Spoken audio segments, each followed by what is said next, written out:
Reckon number 2, home ownership remains cheaper than renting, except in biggest cities. Is this shocking to you? Shocking? Not at all. Not at all. Not at all. Even with, home values going up 20% in the last 12 months, you don't find this to be a little shocking that home No. ownership is still Have you cheaper? seen rents? I Yeah, mean, rents are outrageous. it's bonkers the things that people, but they know that they can. They know that they can because people are in situations, again, sort of the reverse of this. Like there's nothing for people to buy, so I have a commodity for people to rent. So it doesn't surprise me at all, especially with the rates being where they're at. And it does not surprise me at all. And I think that that's why we're seeing such a huge surge though in investors gobbling up, 6, 7, 8 doors, even 2 doors, even single doors. People are, grabbing single family homes to rent them out because of this huge increase in rent. I mean, it's the whole world is Adam Data Solutions crazy. found that owning a medium price home was more affordable than the average rent on 3-bedroom property in 58% of the 1,100 plus 1,154 U.S. counties analyzed using data from the U.S. Department of Housing and Urban Development and Bureau of Labor Statistics. So if you go to redfin.com, the data center, and you just scroll all the way to the bottom, we'll show the chart here.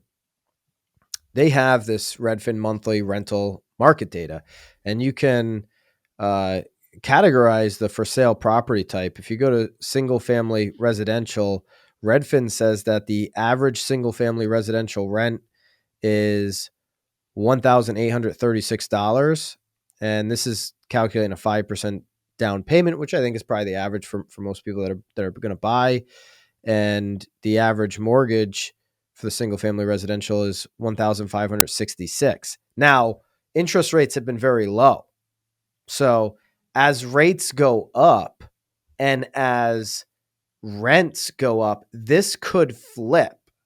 Okay, it may not flip because rents are going to go up, right? If they go up in line with the interest rates, but if rents were to stay stagnant, Right. in other words, and this interest rate goes up, you could see that, and home prices keep going up, you could see that flip. But I keep hearing that 2023, not this year, but in 2023, rents are going to soar in this country. And so I would assume that this continues to stay, the way it is. I mean, right now, you've got to buy a home if you can. And I know it seems scary when the values are what they are, but interest rates are extremely low to get locked into the 30-year rate.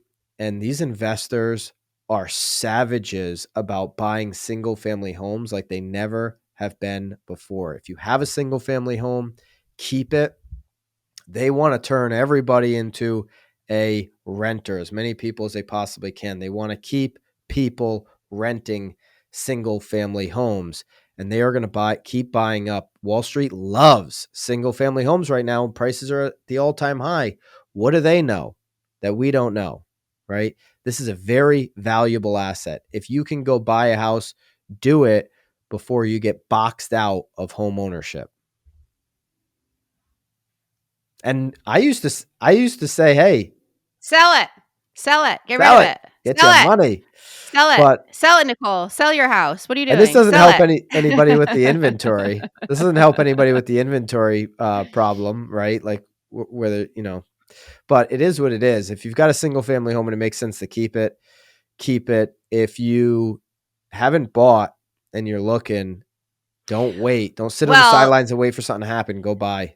I mean, we're also talking about, there's so many things that come from keeping it though, too. You could refi, pull your money out, get the money to start working for you, maybe buy another one. I mean, there's so many incredible opportunities now with sort of the increase in property values. So, And I think a lot of people are starting to do that.